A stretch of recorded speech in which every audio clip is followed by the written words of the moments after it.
Assalamualaikum warahmatullahi wabarakatuh. Perkenalkan saya Azura Melansari. Assalamualaikum warahmatullahi wabarakatuh. Perkenalkan, nama saya Weza Fajri dari jurusan Manajemen Dakwah. Assalamualaikum warahmatullahi wabarakatuh. Perkenalkan, nama saya Muhammad Haikal Dari jurusan Ilmu Al-Quran dan Tafsir. Kali ini saya akan menjelaskan pengertian dari penalaran ilmiah. Setiap manusia tentu ingin hidup bahagia dan sukses. Untuk mencapai hidup yang demikian, manusia dihadapkan pada berbagai masalah hidup yang seringkali tidak mudah. Agar bisa menentukan solusi yang tepat, yaitu solusi yang paling sesuai, aman, nyaman, dan risiko terkecil dari berbagai solusi yang mungkin, manusia dituntut harus bisa berpikir. Tuntunan berpikir inilah yang membuat manusia purba berevolusi menjadi manusia modern atau Homo sapiens. Dengan kemampuan otak yang terbaik di muka bumi, di antara seluruh makhluk di bumi, hanya manusia yang mengenal konsep kesadaran berpendapat dan pengetahuan, sehingga membangun peradaban. Secara umum, pengertian berpikir adalah proses penentuan keputusan dengan cara mengolah pengetahuan yang telah ada sebelumnya, sehingga diperoleh keputusan yang terbaik. Tujuan berpikir dapat digolongkan dalam 3 hal, yaitu mendapat jawaban atas pertanyaan, mencari penyelesaian atas permasalahan, menentukan pilihan dari berbagai kemungkinan. Pengetahuan, ilmu, dan sains. Pengetahuan adalah segala sesuatu yang kita dapatkan dari pengalaman diri sendiri atau informasi dari orang lain yang kita anggap benar. Pengetahuan bisa saja salah, bisa juga benar. Masih ada unsur subjektivitas dalam pengetahuan. Jika pengetahuan yang salah digunakan dalam berpikir, maka hasil berpikirnya juga pasti salah. Contohnya, bintang berbentuk segi 5 adalah pengetahuan yang salah bagi orang yang telah belajar ilmu astronomi. Namun, menjadi pengetahuan yang benar bagi kanak-kanak yang belum bersekolah. Benar salah pengetahuan ditentukan berdasarkan ilmu, bukan anggapan pribadi. Ilmu atau ilmu pengetahuan, sains, adalah segala pengetahuan yang diperoleh dengan cara sistematis, melalui metode tertentu, oleh orang berilmu, ahli yang kita yakini benar. Sangat banyak pengetahuan yang bisa digolongkan sebagai ilmu, namun ilmu belum bisa sepenuhnya menghilangkan pengaruh subjektivitas dan kepentingan, opini, pilihan, dan sebagainya.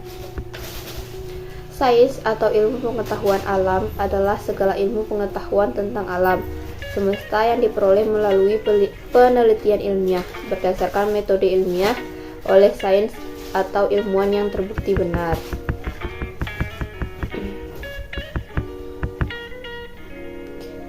Perangkat berpikir. Selain membutuhkan ilmu, berpikir juga membutuhkan alat. Alat berpikir adalah logika atau penalaran. Konsep-konsep penalaran yang penting dipahami antara lain, definisi atau pengertian, adalah penjelasan berupa ciri atau batasan pada suatu objek sehingga mengantarkan pikiran seseorang hanya kepada objek tersebut saja, bukan pada objek yang lain. Entitas adalah sesuatu yang berada atau terwujud yang menunjukkan sesuatu tersebut sebagai sebuah objek, biasanya berdasarkan definisi objek. Identitas adalah sesuatu yang unik atau khas yang dimiliki sebuah objek yang bisa membedakan objek tersebut dari objek lain dalam entitas yang sama. Himpunan adalah kumpulan objek yang berdasarkan ciri atau batasan yang sama, sehingga membedakan dari kumpulan objek-objek yang lain. Jenjang atau hierarki adalah tingkatan objek berdasarkan ciri atau batasan yang sama, sehingga membedakan dari objek lain di tingkatan yang berbeda.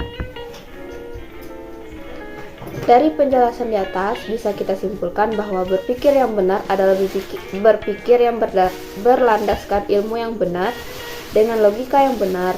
Keduanya harus terpenuhi. Berpikir tanpa ilmu yang benar, walaupun logikanya benar, hasilnya adalah salah. Tujuan penalaran ilmiah adalah untuk menentukan secara logis atau objektif apakah yang kita lakukan itu benar atau tidak, sehingga dapat dilaksanakan. Baiklah, saya akan membacakan tentang penalaran deduktif. Deduktif ialah proses dalam nalar kita dari pengetahuan yang lebih umum menyimpulkan pengetahuan yang lebih khusus. Pengetahuan yang lebih khusus itu telah terkandung di dalam pengetahuan umum, tetapi belum dengan tegas dan jelas dilihat dan dirumuskan. Jadi masih bersifat potensial. Adapun menurut Jujun S. Surya Sumantri, deduktif adalah cara berpikir di mana pernyataan yang bersifat umum ditarik ke kesimpulannya yang bersifat khusus. Penarikan kesimpulan secara deduktif biasanya menggunakan pola berpikir yang dinamakan sologismus. Sologismus disusun dari dua buah pernyataan, premis mayor dan premis minor, dan kesimpulan. Contoh: 1. Semua makhluk mempunyai mulut. 2. Aiman adalah seorang makhluk. 3. Jadi Aiman mempunyai mulut. Ketetapan penarikan kesimpulan tergantung dari 3 hal, yakni kebenaran premis mayor, kebenaran premis minor, dan keabsahan pengambilan keputusan sekiranya salah satu dari ketiga unsur tersebut. Persyaratan tidak dipenuhi, maka kesimpulan yang ditariknya akan salah.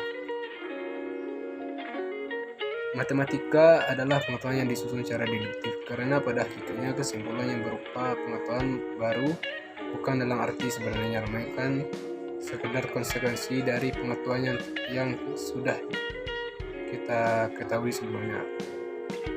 Kelebihan cara berpikir deduktif adalah efisiensi waktu karena analisis dilakukan secara fokus. Selain itu, karena tujuannya ingin dicapai lebih jelas, maka langkah-langkah berpikir yang digunakan menjadi lebih rapi dan sistematis. Pada deduksi,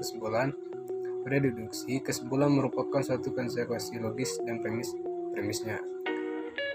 Sehingga pada penalaran yang baik, kesimpulan dapat menjadi benar apabila premisnya benar. Kelemahan cara berpikir deduktif adalah terbatasnya aktivitas penarikan kesimpulan pada ruang lingkup tertentu. Apabila salah satu atau kedua premisnya salah, maka kesimpulan yang diperoleh berdasarkan premis tersebut juga akan salah. Logika deduktif tidak memungkinkan kesimpulan yang diperoleh menjadi lebih luas dari premis awalnya, sehingga ilmu pengetahuan menjadi sulit berkembang jika hanya menggunakan cara berpikir ini. Selain itu, pada logika deduktif, kebenaran premis tidak dapat diuji, hanya kebenaran bentuk atau pola penalarannya saja yang dapat diuji. Tentang penalaran induktif. Induksi adalah proses peningkatan dari hal-hal bersifat individual kepada sesuatu yang bersifat universal. Passage from individual to universal, di mana premisnya berupa proposisi singular, sedang konklusinya berupa sebuah proposisi universal yang berlaku secara umum. Sokadijo 2001. Sedangkan menurut Jujun S. Surya Sumantri, induktif merupakan cara berpikir di mana ditarik suatu kesimpulan yang bersifat umum dari berbagai kasus yang bersifat individual. Jadi, bisa disimpulkan bahwa penalaran induktif yaitu proses berpikir yang berangkat dari premis-premis khusus menuju ke arah universal atau umum. Berpikir dengan logika induktif bertujuan untuk menarik kesimpulan umum berupa deskripsi general dari suatu fenomena. Contohnya adalah sebagai berikut. 1. Besi itu mengalirkan listrik. 2. Tembaga itu mengalirkan listrik. 3. Perak itu mengalirkan listrik. 4. Besi, tembaga, emas, perak adalah logam. Jadi logam itu mengalirkan listrik. 1. Ciri-ciri induktif. Menurut R. G. Sokadijo, terdapat 3 ciri induktif, yaitu 1. Premis-premis dari induksi adalah proposisi empirik yang langsung kembali kepada suatu observasi indera atau proposi dasar. Basic statement. 2. Konklusi penalaran induktif lebih luas daripada apa yang dinyatakan dalam premis-premisnya. 3. Konklusi induksi memiliki kredibilitas rasional. Probabilitas didukung oleh pengalaman. Artinya, konklusi induksi terkadang cocok dengan pengalaman, namun apabila didasarkan pada observasi indera belum tentu cocok. 2. Bentuk generalisasi induktif. Dalam logika induktif, tidak ada konklusi yang mempunyai nilai-nilai kebenaran yang pasti. Yang ada hanya konklusi dengan probabilitas rendah atau tinggi. Maka, hasil usaha, analisa, dan rekonstruksi dalam penalaran induktif berupa ketentuan-ketentuan mengenai bentuk induksi yang menjamin konklusi dengan probabilitas tinggi-tingginya. Tinggi rendahnya probabilitas dipengaruhi oleh sejumlah faktor, yaitu 1. Maka makin besar jumlah fakta yang dijadikan dasar penalaran induktif, makin tinggi probabilitas konklusinya, dan sebaliknya. 2. Makin besar faktor analogi di dalam premis, makin rendah probabilitas konklusinya, dan sebaliknya. 3. Makin besar jumlah faktor disanaloginya dalam premis, makin tinggi probabilitas konklusinya, dan sebaliknya. 4. Semakin luas konklusinya, semakin rendah pula probabilitasnya, dan sebaliknya. Sokadijo 2001. 3. Bentuk analogi induktif. Bentuk penalaran analogi induktif ditentukan oleh 3 aspek, yaitu 1.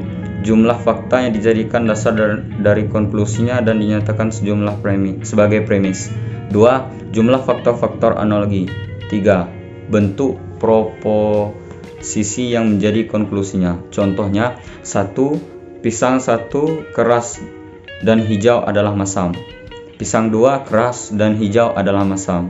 Pisang 3 adalah keras dan hijau. Pisang 3 adalah masam. Kesalahan penalaran adalah suatu proses berpikir manusia untuk menghubung-hubungkan fakta atau data yang ada sehingga mencapai ke suatu kesimpulan. Salah nalar dapat terjadi di dalam berpikir untuk mengambil keputusan. Hal ini terjadi karena ada kesalahan. Kesalahan penalaran didapatkan karena adanya kesalahan dalam proses penarikan kesimpulan. Salah nalar induktif. Kesalahan ini karena generalisasi yang terlalu luas, kesalahan penilaian hubungan sebab akibat kesalahan analogi. Terus salah nalar deduktif. Kesalahan ini karena premis mayor tidak dibatasi. Kesalahan karena adanya trams keempat. Kesalahan karena kesimpulan terlalu luas atau tidak dibatasi. Kesalahan karena adanya 2 premis negatif. Baik, demikianlah pengertian dari penalaran ilmiah. Terima kasih.